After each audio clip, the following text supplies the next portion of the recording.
Ağlama bebek, ağlama. Ha? Döndüler.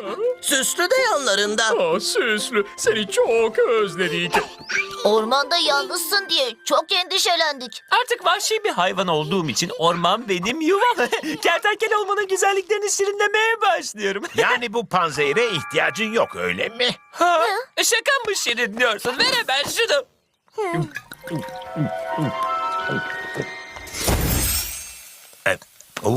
Oh.